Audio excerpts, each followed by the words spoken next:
I do not mean to be disrespectful, but as someone who studies history, I believe that Sayyid Ja'far Murtadha al-Amali, may Allah have mercy on him, his book is a wonderful, wonderful example for what a historian should not be, what a historian should not do. قد أفلح المؤمنون. أعوذ بالله من الشيطان الرجيم بسم الله الرحمن الرحيم وصلى الله على محمد وآله الطيبين الطاهرين اللهم صل على محمد وآل محمد أما بعد فقد قال الله في كتابه المجيد بسم الله الرحمن الرحيم يا أيها النبي قل لأزواجك وبناتك والنساء المؤمنين إلى آخر الآية المباركة صدق الله ورسوله الكريم اللهم صل على محمد وآل محمد. Respected Muslim brothers and sisters, Assalamu alaikum wa rahmatullahi wa barakatuh. Before we dive into the topic, a short introduction is warranted. When it comes to Islamic history, there's a sort of unspoken rule that when it comes to the biographies of women and certain personalities in Islam who are women, most of the time people do not care about them, people do not give them very much attention, people do not do in-depth research about them unless there are major polemics involved. So, for example, without a doubt, the most famous woman in Islamic history is Aisha bint Abi Bakr, the Prophet's wife. Now, this woman is not famous for her contributions to Islam. She is rather famous because of certain controversies related to Islam. But other prominent women in Islamic history, they either are virtually unknown, or whenever they are brought up, it is usually brought up to say, oh, she's the mother of Fulan, or she is the wife of Fulan. And so this is a very, very big issue. It's a very big issue. And part of the problem, part of it is not our fault. Part of it is because many of the early historians of Islam just simply did not care that much about these women. But the other fact of the matter is like people just simply do not care. Now, what can we do to change that? We can raise awareness, we can do research into these topics, and we can try to shed the light on various biographies. However, today, the topic we are going to cover, we are not going to be diving into the biographies of the daughters of Rasulullah sallallahu alaihi wasallam. Today we are simply going to be covering, we're going to be answering the question, did the Prophet have one daughter or did he have four? In order to understand why this is an issue, very recently on social media, a prominent scholar, we're not going to say who because we don't want to attack this scholar, we don't want to seem like we're being disrespectful to him, made a statement where he answered the question, did the Prophet have one daughter or four daughters? But the way he answered the question strongly implied that he believed that he was pushing that it was a fact that the Prophet, in fact, had one daughter and not four. And this naturally made many people upset, as many people have researched Islamic history and they had arrived at a different conclusion. Now, many things were said, many people were insulted, many people were offended. And so there is a quote in Arabic. I have not seen this one in a hadith, but I've heard it from people in my community. They say when a bid'ah becomes popular, it becomes obligatory on the people of knowledge to speak out. That being said, in Islam, we have hadiths from Amir al-Mu'mineen salamullah alayhi. These are located in both our sources as well as the sources of the other schools of Islam, that you're not supposed to red pill people who can't handle it. Essentially meaning it's like, don't give people knowledge they cannot handle. The interesting thing is that this hadith is narrated by our hero, Abu Tufail Amr ibn Wathila, radwanullahi ta'ala alayhi. He narrates from Amir al-Mu'mineen that Amir al-Mu'mineen said, he said, do you want people to accuse Allah and His Messenger of lying? Speak to people only about matters which they believe or which they can handle. Correct? But there comes a time where you do have to speak out. There comes a time where you do have to speak out. There comes a time when, for example, you see something in the community is wrong, you see something is an innovation that is spreading, you see something that quite literally we can argue brings pain to Rasulullah sallallahu alaihi wasallam. At that point, you must speak out. If you have the knowledge and the capability to do so, you must play your part. And so that is inshallah what we are planning to do today. We are going to shed light on this topic. We're going to spread awareness about this topic, and we will have played our part, inshallah. So the fact of the matter is that Rasulullah sallallahu alayhi wa alihi wasallam had 4 daughters. Correct? He had 4 daughters. The view that he had 1 daughter is not the correct view. Nor is it a view that can be backed up with evidence, nor is it a view that anyone can solidly take and say, I can prove this point. And I'm going to show you why, inshallah. But before I do that, I'm going to, why is it that this is an issue to begin with? Why do some people argue that the Prophet had one? They insist that the Prophet had 1 daughter. The fact of the matter is that this comes from an issue, I call it being overly polemical. What does it mean when someone is overly polemical? Overly polemical is when people will reject something from Islamic history or fiqh or whatever, and the reason why they reject it is because, for example, they think this thing is offensive and it needs to be refuted. And I'll give you a few examples. Khadija salamullahi alayha, it is commonly narrated by the historians of Islam that she was older than Rasulullah.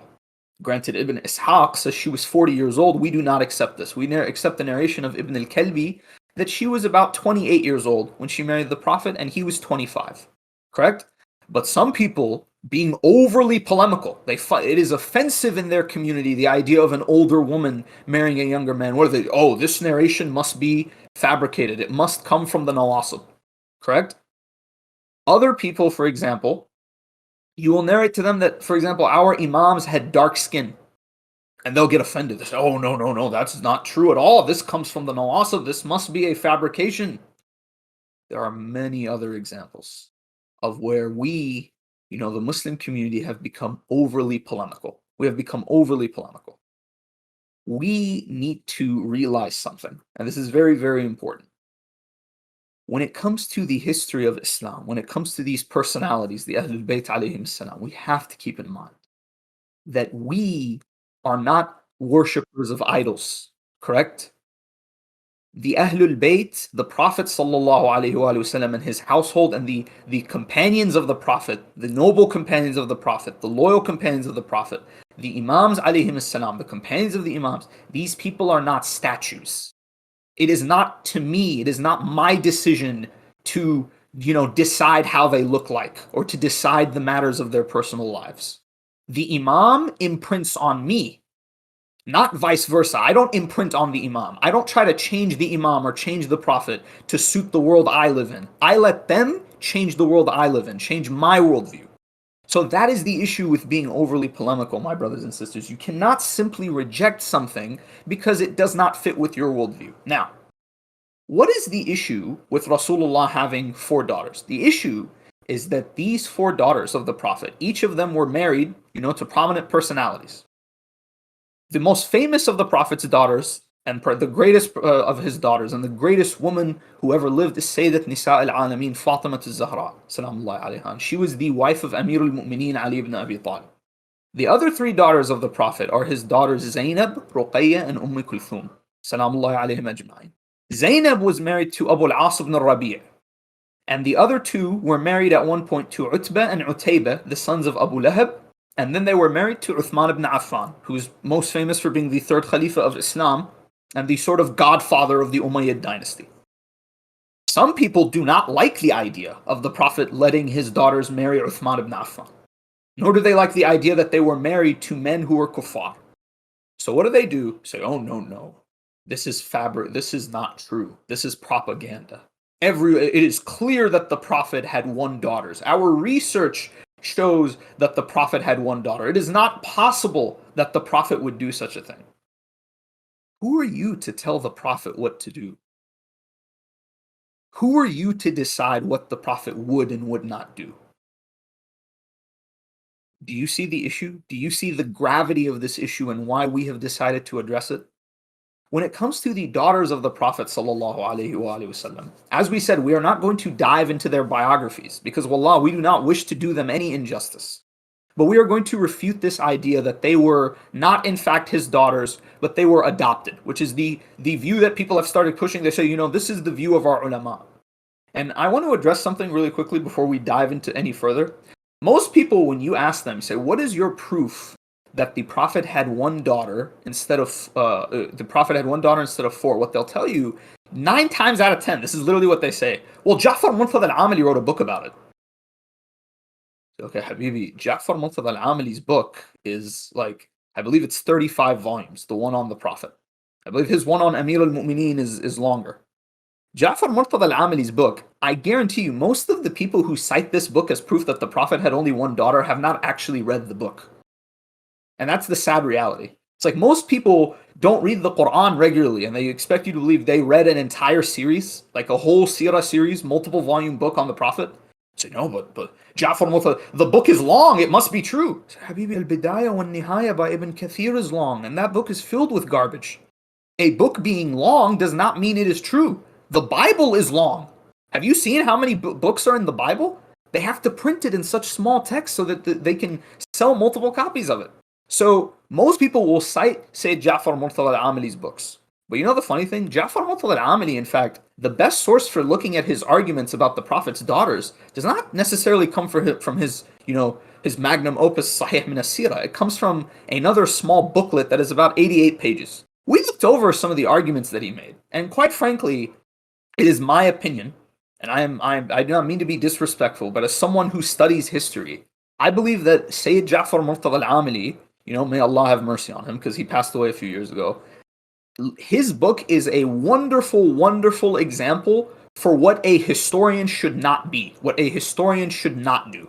When you examine this book, he makes arguments from silence, he uses weak sources over mu'tabar sources so long as they agree with his view, and he does something we historians call historical revisionism. Historical revisionism is where you try to change what history says without the use of actual sources. Now, I'll give you a few examples. Number one, Sayyid Ja'far Murtadha al-Amali, one of the arguments he makes when he's arguing for one daughter versus four, when he's trying to argue that it was only Fatima and her sisters were in fact adopted, one of the arguments he makes is that Al-Qasim, salamullah alayhi, the Prophet's eldest son, was born during the Bi'thah. This view is absolutely absurd. And I remember one of the sources he cites is this very, very late Moroccan seerah or a Moroccan newspaper.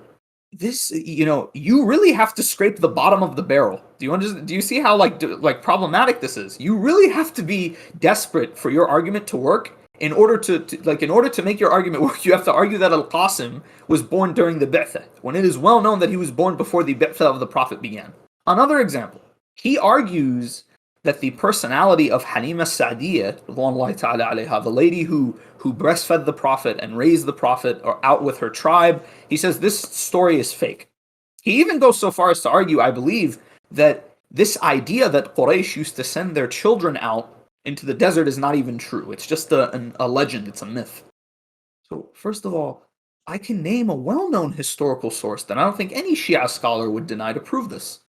Firstly, in the wars between Ali and Muawiyah, when Busr ibn Arta'a invaded Arabia, when he invaded Yemen, he came across the children of Ubaydullah ibn al-Abbas. They were two infant baby boys, and he grabbed them and slaughtered them both. How did he come across them? It's because they were out in the desert with a man who was the tribal ally of Ubaydullah ibn al-Abbas. This is a well-known example, the murder of Ubaydullah ibn al-Abbas's two children. It is commonly cited as one of the war crimes committed by Muawiyah and his party. These sorts of arguments are extremely problematic, and they're not based on actual history. They're based on what we call arguments of silence. Or what they will do is they will ignore primary sources, right? And when I say they, I mean, you see non-Muslims doing this. You see Orientalists doing this. You see, for example, the Wahhabis love to do this. They love to go back and ignore well-known established historical traditions in favor of something that comes much later or something that doesn't exist at all. These sorts of arguments are not strong enough to build certainty. If I'm going to claim that the Prophet had only one daughter, I need sources that give me certainty, correct or no? Say why? Why can't we just why can't we accept these sources? Well, I'll tell you why. Because let us pretend today, for example, if I went to Iraq, go to Iraq and I go up to a Alwiya. Alwiya is what Iraqis call a woman who is descended from Rasulullah. In other parts of the Islamic world, they're called Ashraf, or they're called Sayyida. You go up to this woman and you say, I doubt that you are descended from Rasulullah. Are you really descended from Rasulullah? I think you're adopted. You're not really from the lineage of Rasulullah. Do you know the kind of backlash you would receive? You'd be lucky if you made it out of the country alive. How dare you go so far as to cast doubt on the lineage of a Sayyidah, on one of the descendants of Sayyidah Fatima az-Zahra, salamullahi alayha. Correct? How dare you go that far? You have to have some crazy evidence in order to be brave enough to cross that line with someone. Now imagine, so that's the way we feel about a Sayyidah today in Lebanon, Syria, Iraq, wherever. But imagine this woman is the daughter of Rasulullah sallallahu alaihi wa. How brave do you have to be, right? How jari do you have to be? You have to have some crazy evidence to be able to go up to her and say, you know what, no, you're adopted. You're not the daughter of Rasulullah. What are you going to say on Yawm al-Qiyamah? On Yawm al-Qiyamah, you will have to face the consequences of what you have said. I remember me back in the day, a few years ago, I used to believe the Prophet had one daughter. I used to argue for it. Correct? I read Murtadha al-Amali's book. But this is this point when I thought long and hard about it. So, are you really willing to go that far? Are you really willing? You have to ask yourself, say, are these sources that I'm looking at, which one gives me certainty? With that being said, let's go over a few things and then we will present the sources, inshallah. Number one, the people who claim that the Prophet had only one daughter, do they base their argument on any hadith? There is not a single hadith in our corpus that says that the Prophet had one daughter and the rest of his daughters were adopted. This is point number one. Not a single hadith. So that already is extremely problematic, is that you are building an argument. Your claim is not found anywhere in the hadith. Nowhere in our corpus. Verses, I'm going to show you, we've already shown in the Quran, the verse that I began with, that we began the lecture with, Surah Al-Ahzab, ayah 59. This is an ayah in the Quran which says that the Prophet had multiple daughters. It's a plural. So we have verses of the Quran, we have multiple hadiths, and this is something the Amma and the Khassa have agreed on. Already, right off the bat, without showing you any evidence, we see that already we have developed a level of certainty. Number two, the people who claim that these daughters of the Prophet are adopted, you say, okay, who were they adopted from? They say, these are the daughters of Khadija's sister Haleh. They're not the daughters of Rasulullah. They're not the daughters of Khadija. They are the daughters of Haleh. And Rasulullah sallallahu alayhi wa sallam took them into his household. This is the claim that they strongly stick to. They're like, they're the daughters of Haleh. They're the daughters of Haleh. Okay, first of all, there's no hadith in our corpus that say they're the daughters of Haleh. I'm telling you, I'm going to say that right now. And anyone is free to prove me wrong. I've made the claim. You can bring me a hadith from Al-Kafi, from any of our mu'tabar sources, and inshallah we'll be waiting. There is not a single hadith that says that they are the daughters of Haleh, but that is their claim. They say these are the daughters of Haleh. Anytime you bring them a hadith that says they are the banat of Rasulullah sallallahu alaihi wa, they say, well, yeah, bint here doesn't mean like biological daughter. It means adopted daughter. So now that is what we have to respond to. That is the argument that they have made that we will have to respond to. And there are other arguments. There are arguments, we call them arguments of silence. Let me give you an example of an argument of silence. I make a claim. I say, for example, Fatima's house was threatened. Say, okay, you've made the claim, provide evidence. Here's a sahih hadith. There are multiple other sources, among them a sahih hadith that say Fatima's house was threatened. Well, why didn't Ali do anything? I'm like, your question is not evidence. That is an argument from silence. You not knowing the answer to that question does not somehow refute the evidence that I have brought. Nor does it contradict what I have brought. Like, I can answer your question, but whether or not I answer it does not affect the fact that I have a source and you don't. This is an argument from silence. So when I say the Prophet had 4 daughters and you say, no, well, what about this? What about that? That is not an argument, right? And I'll give you some of the objections they bring. First objection they bring, they say Surah Kawthar. Surah Kawthar says, Inna, Bismillah ar-Rahman ar-Rahim, Inna a'tainaka al-Kawthar, fasalli li rabbika wanhar, inna shani'aka huwa al-abtar. They say, you see, Kawthar here is referring to Fatima. This is because Rasulullah, he didn't have any descendants, he didn't have any lineage. If the Prophet had other daughters, other than Fatima, right, around the time when his son, Qasim and Tahir died, then this surah wouldn't make any sense. So, okay, let's refute this objection. You think it's a good objection, wouldn't you agree? Okay, let's go ahead. First of all, Surah Al-Kawthar, this is a major shubha for many people. Surah Al-Kawthar, as far as we know, there is no actual tafsir from the Ahlul Bayt that says Al-Kawthar is referring to Fatima's descendants. The first person we know of that made this argument that Al-Kawthar is, it refers to the descendants of Fatima is Fakhruddin al-Razi. And I believe al-Tabrasi later passes it on, but I'm not sure, I don't think he actually quotes a hadith. If you go to Tafsir al-Burhan, it will quote multiple hadith that say, it will say that the Kawthar in fact means a river in Jannah. So the idea that Al-Kawthar is specifically referring only to Fatima's descendants is not valid. That is not for certain what it means. There is an objection to it. There are opposing views. Let's go over the rest of it. That's not the only argument.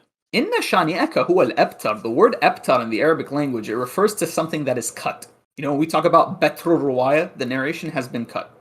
Now, the issue is, when we look at the tafsir of this ayah, Inna shani'aka huwa al-abtar, what is being referred to here? It refers to the fact that Al-As ibn Wa'il, la'natullahi alayh, who's a kafir, one of the enemies of Rasulullah sallallahu alayhi wa he was saying to Rasulullah, you are an abtar because you will have no descendants. This is only referring to the male descendants. This is only a reference to the male descendants. You call someone an abtar when their male descendants have died out, not their female descendants. The reason why Rasulullah sallallahu alayhi wa was called an abtar by this kafir is because recently his son Al-Tahir as well as his son Al-Qasim, they had both died. One of them died, and then not too soon after, the other one passed away. And so Rasulullah had literally come back from burying his two sons, his two boys, alayhim salamullah, and this kafir came and he was mocking him. And so Allah revealed these verses to reassure him. So this is not a valid objection at all. Another objection, the other objection they bring is that al-Mubahila. When you read the story of al-Mubahila, what happened? Rasulullah sallallahu alayhi wa challenged the people of Najran to a contest of curses. And I know that is not the best translation, but it is the best one we have. So Mubahila, the event of Mubahila, when did it happen? The event of Mubahila, we have what's it called? We have a Eid for it. It's a holiday. Some people celebrate the occasion of the event of the Mubahila. It is said that it happened on the 24th of Dhul Hijjah. The event of the Mubahila, the reason why they bring this up is because they say, look, the Quran says, we will bring our children and your children. We will bring our women and your women. And we will bring ourselves and yourselves. And we will ask Allah to put His curse on the ones who are lying. So what do they say? They say, oh, if Rasulullah sallallahu alayhi wa sallam had more than one daughter, why would he only bring Fatima? This proves that they had no daughters. His other daughters were adopted, sorry. Do you see how this is once again an argument from silence as opposed to an actual piece of evidence proving the claim? The event of Mubahila happened in the year 10 after Hijrah. In the year 10 after Hijrah, Fatima az-Zahra was the only daughter of Rasulullah who was still alive at that point. She was the only daughter of the Prophet who was still alive at that point. Now, it does not make any sense. You say, why weren't his other daughters there? Because they were dead. Sayyida Zainab, salamullahi alayha, had died in the year 7. And his other daughters, I believe Ruqayya died in the year 2 because she died not too long after Badr. And Kulthum, I do not know when she passed away. I do not recall when she passed away. But they were all dead by the time the event of Mubahila happened. It's like someone saying, it's just as valid. Someone say, Khadija is not the wife of the Prophet. You say, why is al-Mu'minin Khadija salamullahi alayha not the wife of the Prophet? Because he didn't bring her to Mubahila. The Quran says our women, and he didn't bring her to Mubahila. You say, Habibi, he didn't bring his other wives to Mubahila either. And Khadija salamullahi alayha had passed away years ago. Another valid interpretation, we say the sisters of Fatima az-Zahra, Sayyida Zainab wa Ruqayya wa Kulthum, alayhim afdal salatu wassalam, they were not ma'soom. We respect them, we revere them, and we have nothing but good to say about them. And their fada'il are recorded in our traditions. However, they are not ma'soom. They are nowhere near the level of their younger sister Fatima az-Zahra. And the same applies for Amir al-Mu'mineen. Amir al-Mu'mineen had 3 older siblings, but none of them were as great as he was. So this argument that Mubahila somehow proves it somehow proves that the Prophet had only one daughter is also invalid. There is a version of Khutbah Fadkiyah. the sermon of Fadak, where Fatima Zahra, when she addresses Abu Bakr and his allies, the citizens of the Islamic nation at the time, there's a line where she says to them, "Do you people know a woman who has a father like mine?" And so they say, you see, this proves that she is the only daughter. The hadith says, or is there among you a woman with a father like mine? Once again, this is not a valid argument. Why? Because it's an argument from silence. It's a what if, right? It's based on a what if, on a maybe interpretation. Secondly, once again, the Prophet's daughters were long dead, all except Fatima, were long dead when Abu Bakr had grabbed power. They were long gone. So when Fatima is saying, Salamullahi alayha, is saying this to them, of course she's not referring to her sisters. She's referring to them, to the people present. So once again, this is a terrible objection. Compare that with the verse of the Quran we have, where the verse clearly says, "O Prophet, tell your daughters to draw the veils over their heads." What objection do they bring to this ayah? They say, Banat here is referring to his spiritual daughters, not his actual daughters. Because remember, in the verse of Mubahila, the verse says, Nisa'ana wa nisa'akum, is plural, but it only applies to one person, and that was Fatima Zahra. How do we respond to this objection? We say, number one, that is qiyas. Not a lot of people notice this. That is qiyas. You are doing qiyas between two ayahs. Correct? You have to prove that it is the same case with both ayahs.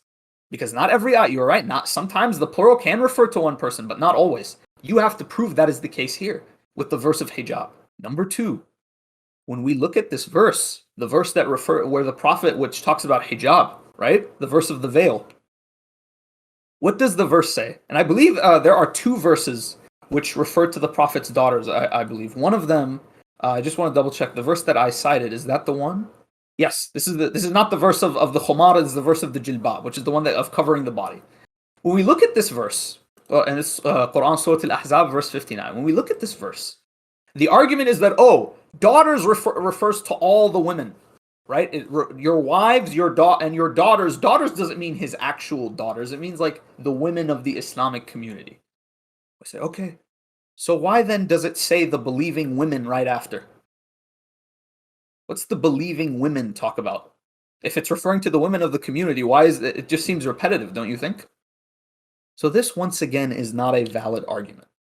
The other thing we have to keep in mind, someone says, can you refer to someone who is your adopted child as your son, ibn or bint fulan? We say, yes, it is common in Islamic history. But their actual father will be recorded. So let me give you an example. Al-Miqdad ibn al-Aswad al-Kindi, radwanullahi ta'ala alayhi, one of the companions of Rasulullah and the lovers of the Ahlul Bayt and Amir al-Mu'mineen, he was adopted. His father was not, he was called the son of another man. But the name of his actual father is recorded. It is recorded that he was adopted. But when it comes to the daughters of the Prophet, there is no such evidence. So that does not apply. So whenever you show them the verse of the Quran that says bint, they say, it means adopted. You say, what's your proof? What is your proof? The Quran says, "Id'uhum li'aba'ihim." The Quran says, address them by their father's names. That would be more just of you. And this was revealed regarding the case of Zayd ibn Haritha, radwanullahi ta'ala alayhi, the companion of Rasulullah who was martyred at the battle of Mu'tah.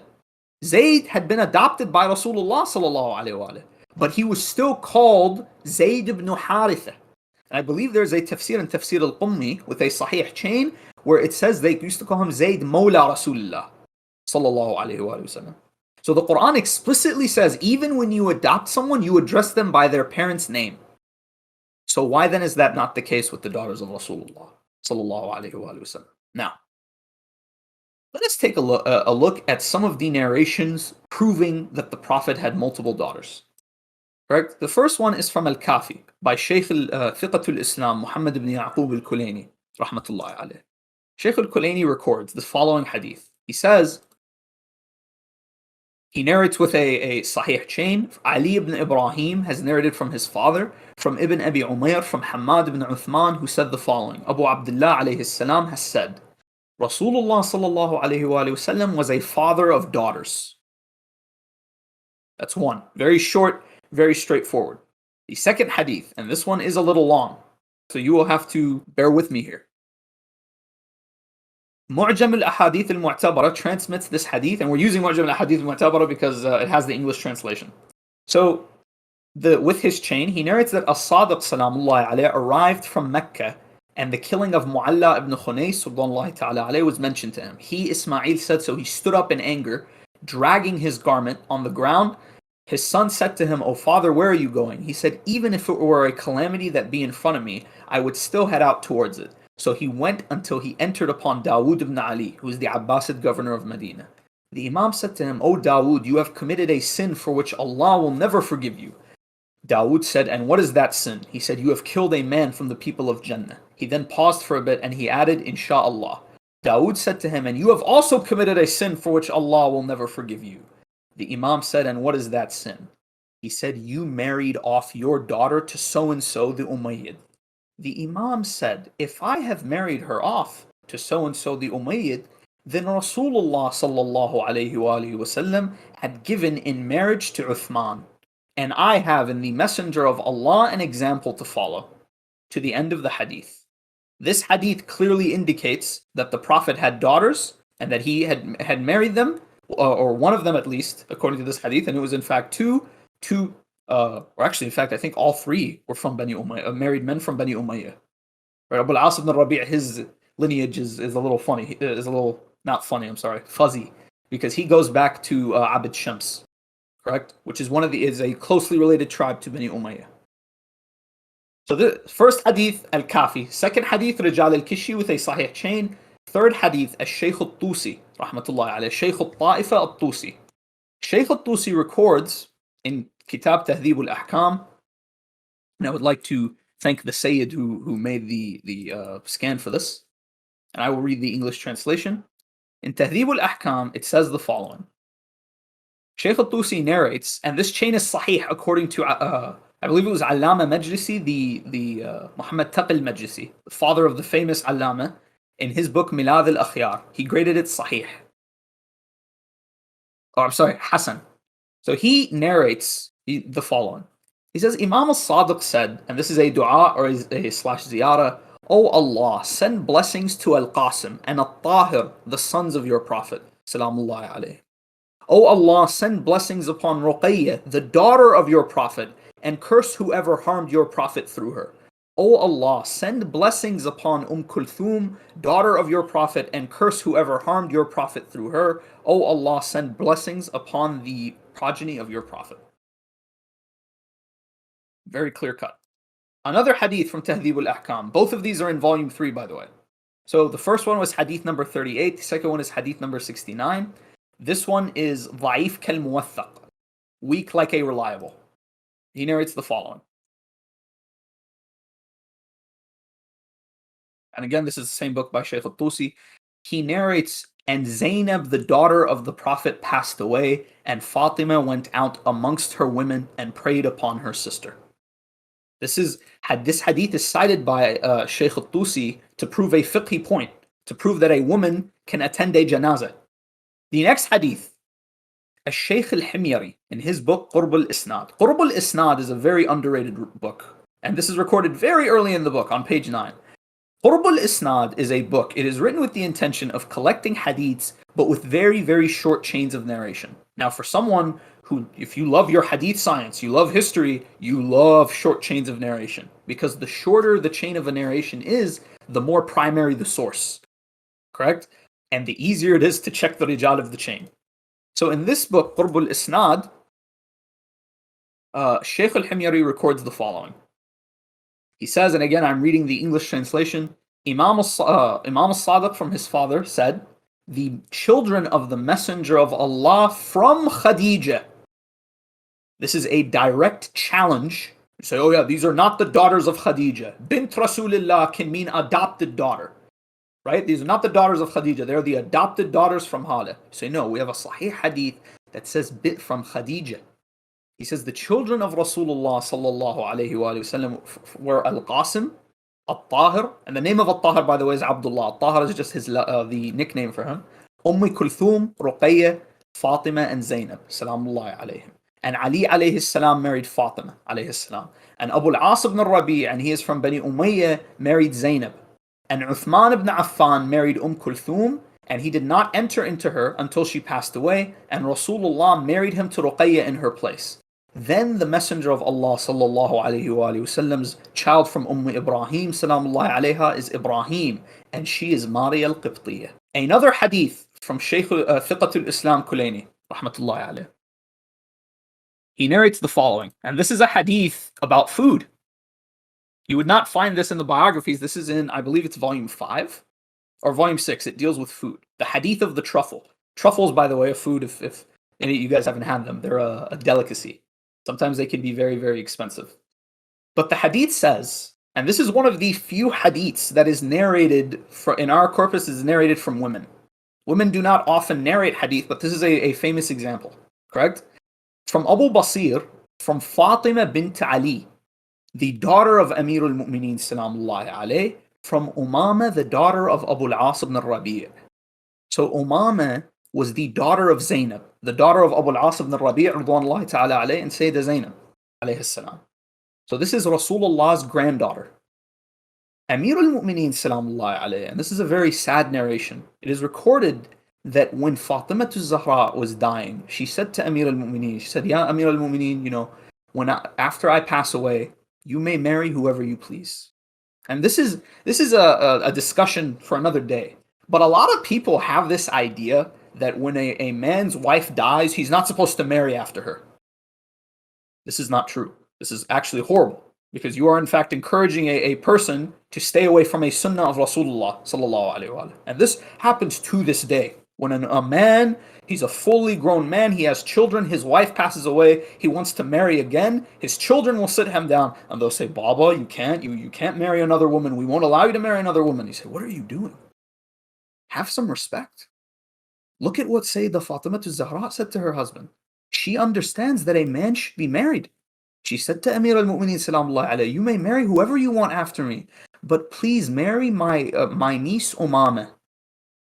Umama salamullahi alayha was the daughter of Abu al-As, the daughter of Zainab. She was the niece of Sayyidah Fatima Zahra.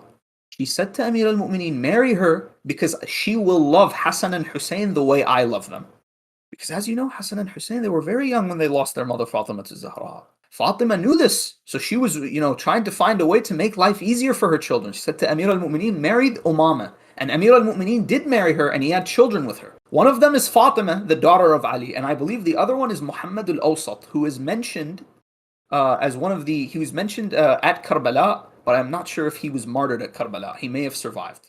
This narration says, it is narrated from Fatima bint Ali from her mother Umama. Umama narrates, she says, once Amir al-Mu'mineen salamullahi alayh in the month of Ramadan came to me. For dinner he brought dates and truffles. He ate it and he liked the truffles. This chain is majhul. Al-Shaykh al-Saduq rahmatullahi alayh, he also has in his book al-Amali, and I want to be clear, Shaykh al-Saduq has a hadith in al-Khisal where he lists the children of Rasulullah. I believe it's under the chapter of 7. But I did not narrate the hadith, and I did not bring the hadith because the chain has Ali ibn Abi Hamza al-Bata'ini, who is a mal'oon. I did not want to quote a hadith on his authority. Correct? I don't want that on my conscience. Anyway.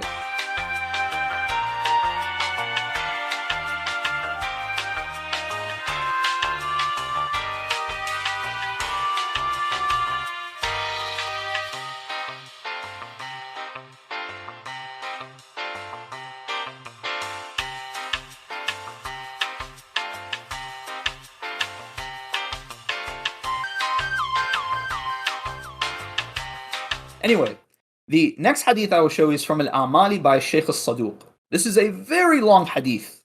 So this is a different book other than al-Khisal. So he narrates this very long hadith. Very, very long hadith. We do not have time to read the whole thing, but I highly recommend you all do because it has the fada'il of the Ahlul Bayt alayhim salam. Rasulullah sallallahu alayhi wa sallam said, Al-Hasan and Hussein, for their maternal uncle is Al-Qasim salamullahi alayh. And the son of the Messenger of Allah. And their aunt is Zainab, the daughter of the Messenger of Allah. Those are a few hadiths from our scholars, from our primary sources, from our mu'tabar books. Let us see, what did our ulama say about this? What did our classical scholars have to say about this?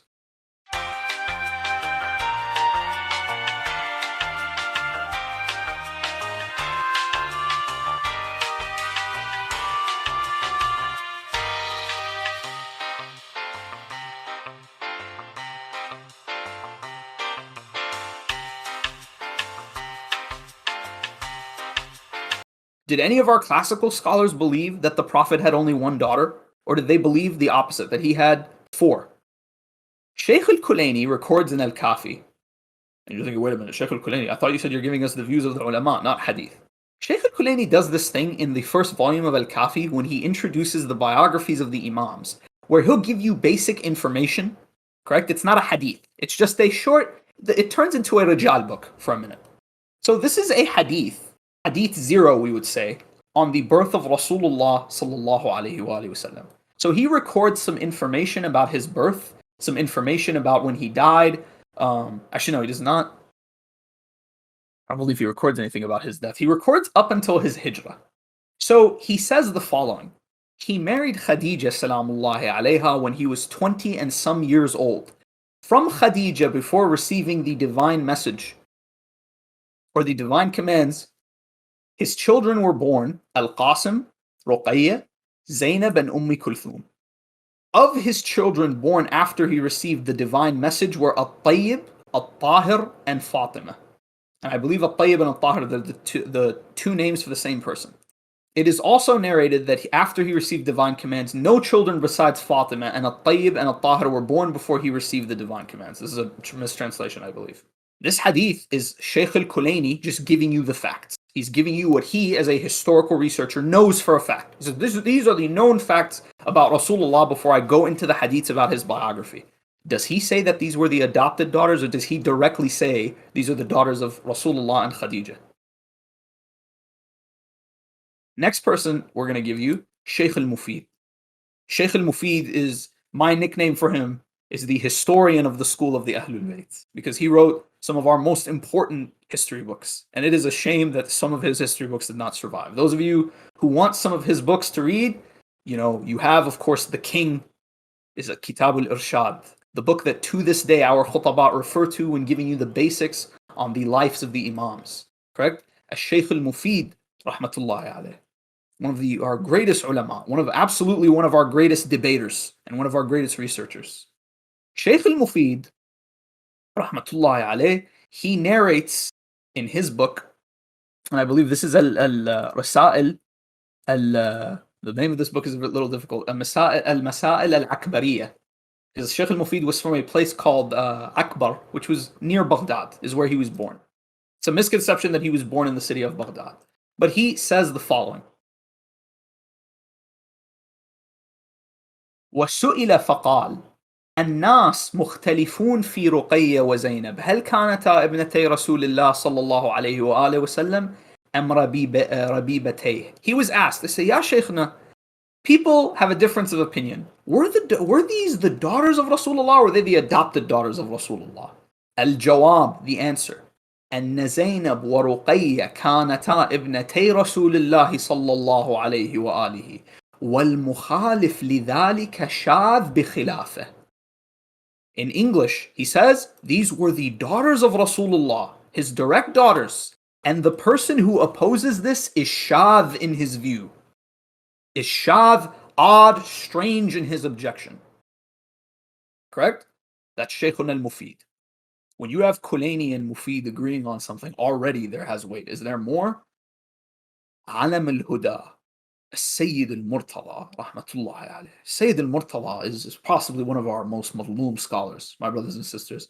This next reference, I had to look through the book in order to find it. I was just reading through the questions and the answers. This man was a genius. Like, I saw a chapter, someone asked him about the concept of imama after Imam Sahib al-Zaman, and he gave an answer. That's a question I didn't even think of, correct? And many of you are now wondering, say, Saif, how could you bring that up and not give us the answer? We'll cover it, inshallah, another day. Sayyid al-Murtadha, Alam al-Huda, the brother of Sayyid Sharif al-Radi, the student of Shaykh al-Mufid, narrates the following. He has a risala called Risalat Inkahi Amir al-Mu'mineen Ibnatihi min Umar. And the daughter of Amir al-Mu'mineen, Kulthum's marriage with Umar ibn al-Khattab, that is a topic for another day. But while answering a question regarding this, he says the following. He says, and amongst our companions who are careless is the belief that Ruqayya and Zainab are not the daughters of the Prophet in reality. They are not his real daughters. And they claim that both are the daughters of Khadija. May Allah be pleased with her, from Hala ibn Abi Hala. I want to stop here. Shaykh al-Mufid was saying there are some people who believe these are not the daughters of Rasulullah, but they are the daughters of Khadija from her previous marriage. This is not the issue we're addressing. We're addressing if they're adopted from Hala, the sister of what's it called, of Khadija. Sayyid al-Murtadha here made a slight mistake in the name. The person he was thinking of was the I forget his name, but his name is Abi Hala. That is his nickname, correct? So not Shaykh al-Mufid, I'm sorry, Sayyid al-Murtadha, he made a mistake here. He made a small mistake, which was pointed out by the editor in the footnote. But that doesn't change the fact that he is saying they are his daughters. It doesn't matter who you think they're the daughters of, you're wrong if you don't believe they're the daughters of Rasulullah. And he says the following, and I love the way he phrased this. This is not correct according to what should have been importantly known, because the knowledge about that, where we derive this from, that they are the biological daughters of Rasulullah, is or that they believe that she is adopted, they're adopted or whatever, is from which they have been confused in. And what we know from akhbar and historical reports, like the knowledge of the obvious matter. Sayyid al-Murtadha is saying this is a concept that is well known. This concept is undisputable. Doubting in this matter is like doubting in every matter known through knowledge of akhbar. You are denying basic history, and we don't have to be arrogant about it, and it is known, and alhamdulillah. And I think Sayyid al-Murtadha's summary is probably my favorite. The way he expressed his view is my favorite. This is a well-known historical issue. Doubting it, if you doubt this well-known historical issue, you are bringing into doubt everything that comes to us by way of the akhbar, everything that comes by way of history. Sayyid al-Murtadha, that's his view. Shaykh al-Tusi, what's his view? Shaykh al-Tusi, we mentioned some of his hadiths. Now let's mention his opinion. In his Kitab al-Mabsut in volume 4, he states the following. Shaykh al-Tusi Shaykh al-Tusi wrote, Fatima alayhi salam married Ali, salamullah alayhi, and he is Amir al-Mu'mineen, and her mother is Khadija, al-Mu'mineen. And her, meaning Khadija's daughters, Ruqayya and Kulthum, married Uthman. And if I wanted to, I can bring you the views of later scholars, like Kashif al-Ghita. I can bring you the views of al-Shahid al-Thani, rahmatullahi alayh. I can bring you the views of al-Tabrasi. I can bring you the views of scholars as late as Dr. Ali Shari'ati. So here's the question. Say if you've listed out, you've listed probably all of our major early scholars, al-Kulayni, right, al-Mufid, al-Murtadha, al-Tusi. So where did this idea come from? Do we know where this idea that the Prophet's daughters were adopted, where it came from? Say yes. We do have evidence. We know exactly who the first person to come up with this view was. And that is a man by the name of Abu al-Qasim al-Kufi. Abu al-Qasim al-Kufi was a figure who wrote many books. He was a very intelligent man, and he was an imami. He was a mu'min at one point. But then he became one of the Muhammisa. The Muhammisa have this belief. So what sets these people apart? The Muhammisa are a group of ghulat, a group of heretics who believe in the concept, and this is from where they derive their name. They believe that there were 5 people. These people are who? Salman, Miqdad, Abu Dharr, Ammar, and then there was one more. They believe that when Allah created the universe, He delegated the running of the universe to these people. It's absolute nonsense. I don't even know where to start with that. We say Hasha, Ammar and Salman and Abu Dharr and the companions of Rasulullah sallallahu alayhi wa sallam and the Imams of the Ahlul Bayt and Rasulullah are innocent of such heresy. But this man, Abu al-Qasim al-Kufi, he became one of these people. There is a book that he wrote, and this book is sometimes called Kitab al-Bid'ah. I've seen some scholars refer to it by that name, the Book of Innovations. In this book, he gives this view. He says, and as for the Mukhalifin, they say that the Prophet had multiple daughters. We disagree. We say they are adopted. Say, okay, Abu al-Qasim, do you have any proof? He's already moved on. As in, the first person to give this view, that's all it was. It was just a view that he made up. He didn't get it from any actual source. He didn't get it from any actual khabar. Someone says, okay, Abu al-Qasim al-Kufi. Is this person thiqa for us? Absolutely not. You can check any of our Rijal books. You can check Rijal ibn Dawood, you can check Alam al-Hilli, you can check Najashi, Tusi, right?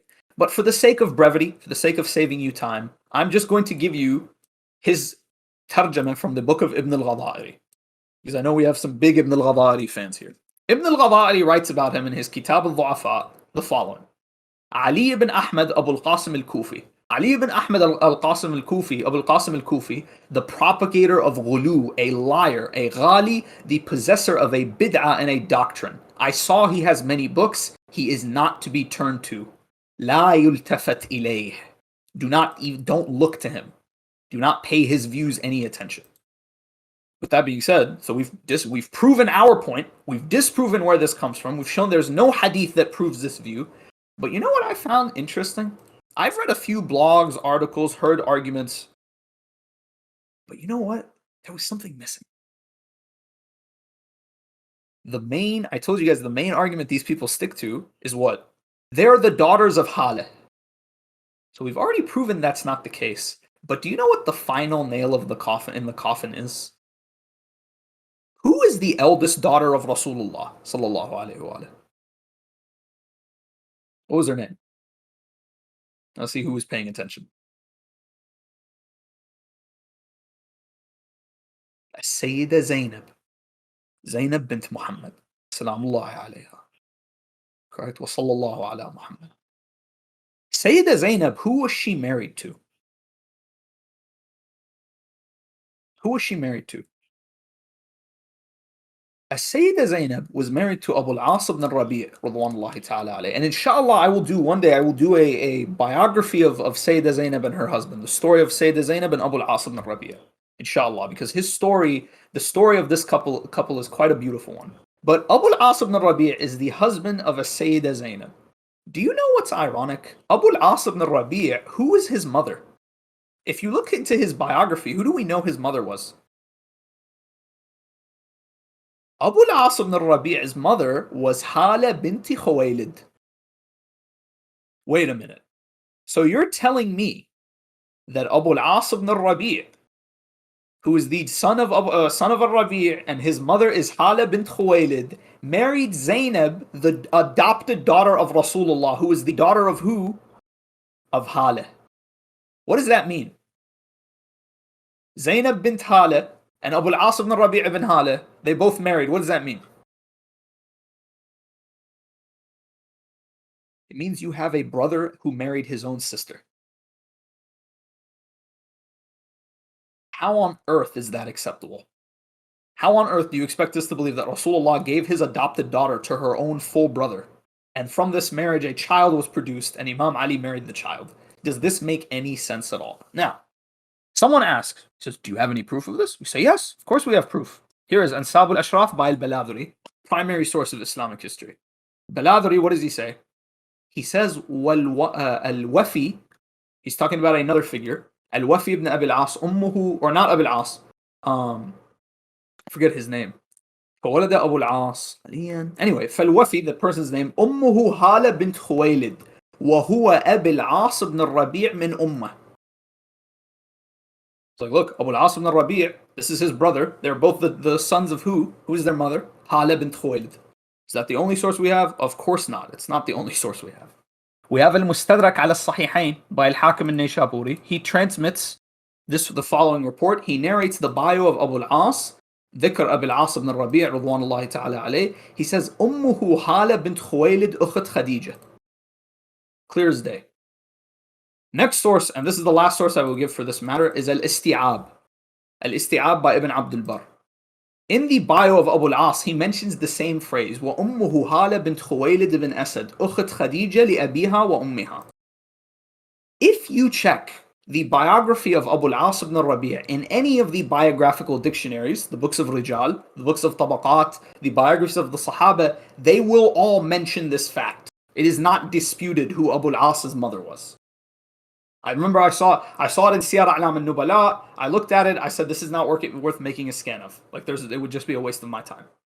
So now, we have the perfect response to the adopted daughter argument. Say, okay, you guys believe she's the daughter of Hala. So what are you saying? Rasulullah married his adopted daughter to her full brother? Or to her half brother, or whatever you want it to be? That's haram. That's incest. That is completely unacceptable. Wal-'iyadhu billah. This argument, I've never really seen anyone bring it up. I've never really seen anyone address the issue of Abu al-As ibn Rabi'. And I think it's the perfect response. Now that we've refuted the argument, there's one more thing we need to go over. The marriages of Ruqayya and Kulthum to Uthman ibn Affan. Someone asked the question. Say, how could Rasulullah sallallahu alayhi wa alihi wasallam give his daughters to a man like Uthman? There are a few answers. Number one, Sayyid Sharif al-Murtadha, Alam al-Huda, he says the following. He says that Uthman in the time of Rasulullah did not display any outward signs of kufr. That is debatable.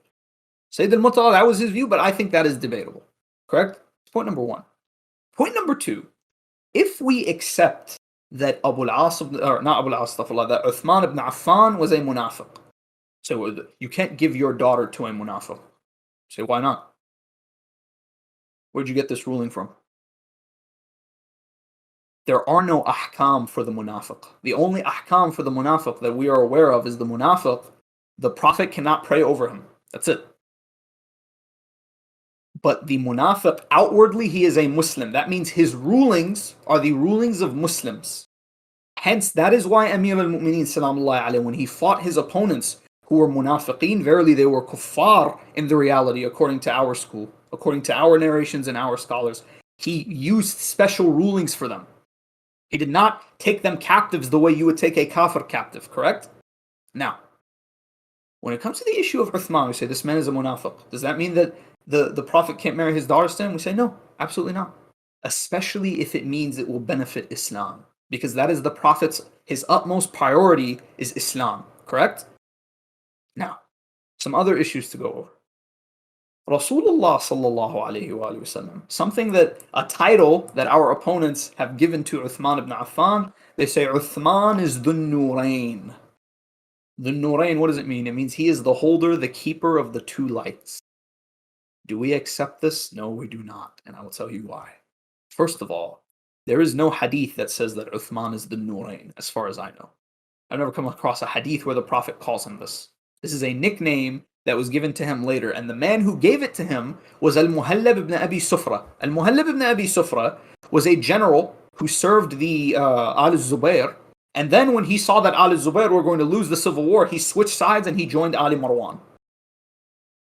Do I really want to take hadith from this guy? For the Sunnis, they accept this guy's narrations. I personally don't. I think you guys would agree that given this man's background and his allegiances, we can kind of tell that maybe he had some pro-Umayyad leanings. But that's just me. Correct? So the first person that I found to call Uthman by this name of Dhun Nurayn was al-Muhallab ibn Abi Sufra. Secondly, if marrying Ruqayya and Kulthum makes Uthman Dhun Nurayn, we have to ask the question, Ruqayya and Kulthum, who were they married to before they married Uthman? They were married to Utbah and Utaybah, the sons of Abu Lahab, who were kuffar.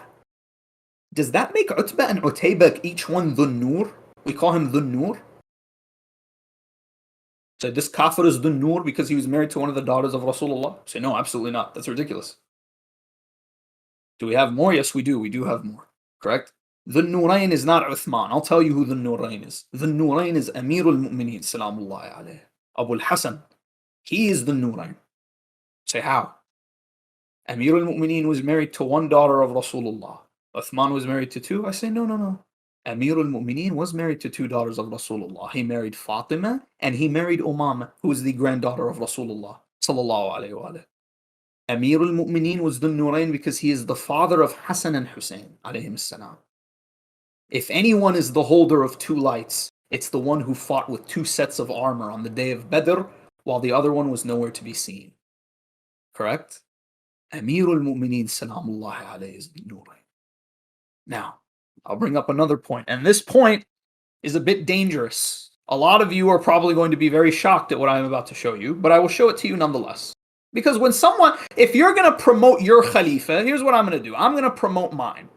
If you're going to promote your Khalifa, you're going to try to mock my Khalifa. So, oh yeah, our guy married 2, yours only married 1. That warrants a response, doesn't it? Okay. This is Sahih al-Bukhari. Sahih al-Bukhari is one of the most authentic books that the Ahl Sunnah believe in. I'd say that probably the most authentic. Bukhari records with his chain of narration to Anas ibn Malik. He says, we were in the funeral procession of one of the daughters of Rasulullah sallallahu alaihi wa sallam, and he was sitting by the side of the grave. I saw his eyes shedding tears. He said, is there anyone among you who did not have sexual relations with his wife last night? Abu Talha replied in the affirmative. So the Prophet told him to get down in the grave, and so he got down in her grave. Question. Was Uthman at Ruqayyah's funeral? It says one of the daughters, Ruqayyah or Kulthum. I believe it's Ruqayyah. Was Uthman at the funeral of Ruqayyah? Yes, he was. Uthman was at the funeral of Ruqayyah. Question. If Uthman was at the funeral and the Prophet said, whoever among you did not have sexual relations with a woman last night, get into the grave. Why didn't Uthman get into the grave? Ooh, that's dangerous, right? That's dangerous. But you might be thinking, well, Saif, that's kind of a stretch, isn't it? It's not a stretch. Do you know why it's not a stretch? Because even the Sunni ulama who did sharh of this hadith recognized this problem. One of them is Badruddin al-Aini. Badruddin al-Aini says the following in his sharh of this hadith, right? He says, وَيُقَالْ إِنَّ عُثْمَانَ فِي تِلْكَ اللَّيْلَةِ بَاشَرْ جَارِيَةً لَهُ فعلم رسول الله صلى الله عليه وآله وسلم بذلك فلم يعجبه حيث شغل عن المريضة المحتضرة بها وهي كلثوم زوجته بنت الرسول. So according to Aini, the daughter meant here is كلثوم فأراد أنه لا ينزل في قبرها معاتب عليه فكنا به عنه. What does this mean in English? The English translation says the following. It has been said that Uthman at that night had relations with his slave girl. Hence Allah's messenger knew about that. Therefore he was displeased because he was distracted from nursing the dying patient who was Kulthum, the daughter of the Prophet. Therefore he didn't want him to get down into her grave as an postulation. Is this someone you really want to give the title the Nurayn? Someone who, according to your scholars, the night his wife is dying, he was off doing this? And before someone says well, wait a minute, what's wrong with that? Why can't Uthman do that? It's his slave girl. Say, wait a minute, don't you guys have that famous hadith in Bukhari, which you guys quote, I don't know, every other day, we see it all over the place, of Imam Ali trying to marry the daughter of Abu Jahl? So what is the ruling derived from this hadith? If someone is married to the daughter of a prophet, can he take another wife? According to that hadith, no. Rasulullah made up a rule, say no, if you're with my daughter, you can't have anyone else. Uthman was with someone else the night his wife was dying, according to these hadiths. Do we really want to compare this person to Amir al-Mu'mineen salamullahi alayhi? As in honestly, do you really want to compare the father of Hassan and Hussein, the husband of Fatima al-Zahra, salamullahi alayhi? As in, wallah, the hadith of Amir al-Mu'mineen salamullahi alayhi, where he says, I will be the first person to make my case before Allah. The first, wallah, mazloom dhulamiyya azima. Mazloom dhulama azima Amir al-Mu'mineen salamullahi alayhi. So now, my brothers and sisters, we will conclude with a few final points. The Quran says, there's an ayah in the Quran, very, very important ayah in the Quran. It says, إِنَّ الَّذِينَ بسم الله الرحمن الرحيم إِنَّ الَّذِينَ يُؤْذُونَ اللَّهَ وَرَسُولُهُ لَعَنَهُمُ اللَّهُ فِي الدُّنْيَا وَالْآخِرَةِ وَأَعَدَّ لَهُمْ عَذَابًا مَهِينًا.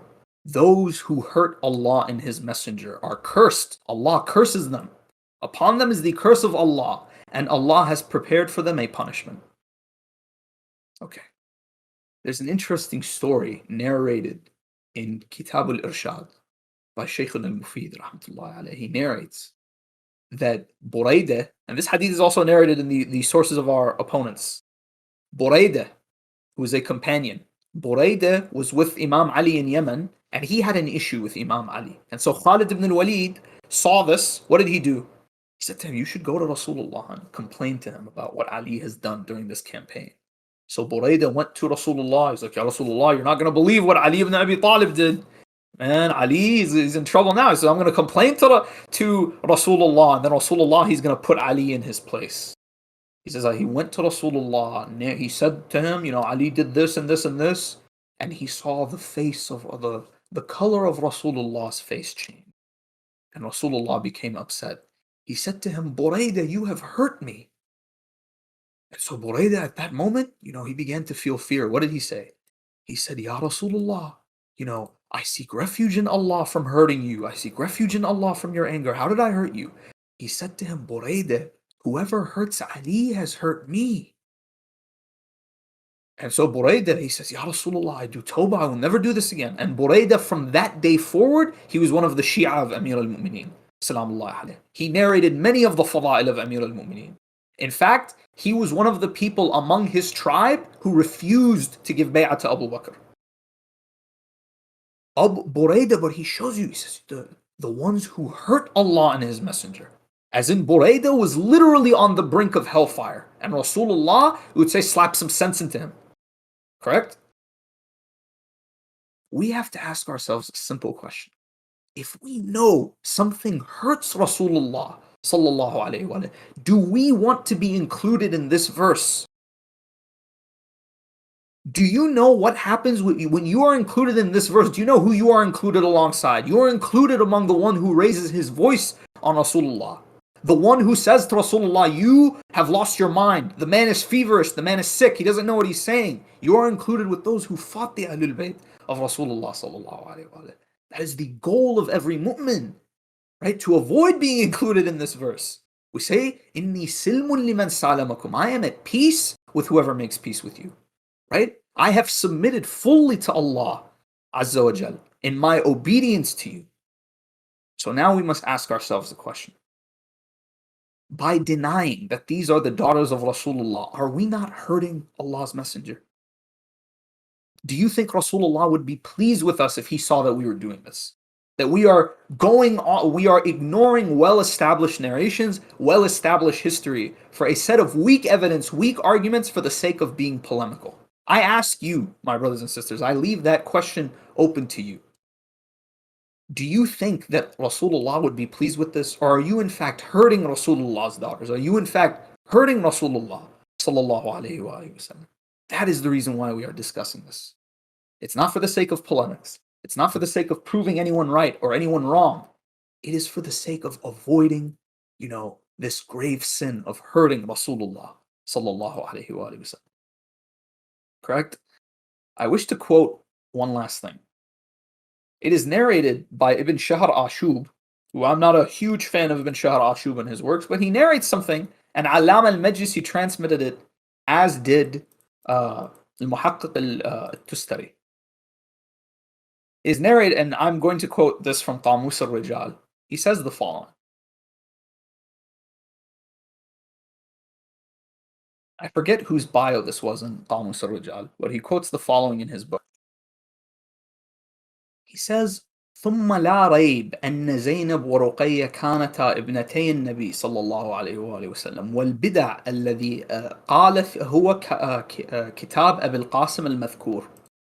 He says, and these are the daughters of Rasulullah, and this idea that they were adopted is an innovation. So to conclude, my brothers and sisters, we have shown you from the Quran to the best of our ability. We have shown you from the hadith to the best of our ability. And we have shown you, through historical evidences, through logical evidences, that these three blessed ladies were in fact the daughters of Rasulullah sallallahu alayhi wa sallam.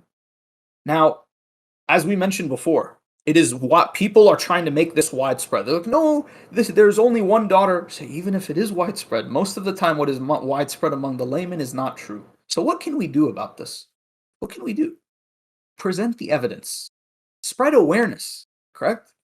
In the same way, you don't want the dhulm that happened to Fatima to Zahra to be ignored, to go on.